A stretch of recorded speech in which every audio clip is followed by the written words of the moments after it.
Optics, 28 January, shift 2. Which of the following phenomena cannot be explained by the wave theory of light? अब देखो मैंने theory में काफी आपको क्लास में समझाया है और पूरा थ्योरेटिकल सवाल है, इसमें कोई ऐसा एक्सप्लेनेशन चाहिए नहीं आप लोगों को, बट वापस मैं रिपीट कर देता हूँ. There are two types of the theory.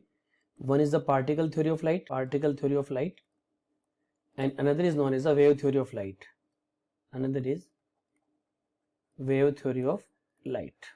Okay, particle theory में हम क्या क्या एक्सप्लेन कर सकते हैं? Reflection, refraction, black body radiation, photo electric effect, ये कुछ बेसिक चीजें जो हम लोग एक्सप्लेन कर सकते हैं. वेव थ्योरी में हम लोग क्या क्या एक्सप्लेन कर सकते हैं?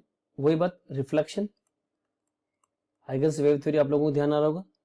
रिफ्रैक्शन, डिफ्रैक्शन, ये सब आपने वेव ऑप्टिक्स में पढ़ा है. इंटरफेरेंस, पोलराइजेशन, ये सब आपने वेव थ्योरी में पढ़ा है. अब देखो रिफ्लेक्शन ऑफ लाइट दोनों बता सकते हैं, पार्टिकल थ्योरी भी वेव थ्योरी. यहाँ पे कैन नॉट बी एक्सप्लेन पूछा है, तो it can be explain by particle theory as well as wave theory. Diffraction of light can be explained by wave theory. आपसे can not पूछा, can be explained by the wave theory. Refraction can be explained by both the particle and wave. Compton effect, अब देखो Compton effect ने क्या बोला था? Compton effect का main concept क्या था? इन्होंने मेनली ये बोला था कि लाइट एक फोटोन है और फोटोन क्या है? पार्टिकल. फोटोन क्या है? पार्टिकल. तो Compton effect क्या है? पार्टिकल थ्योरी ऑफ लाइट है ना.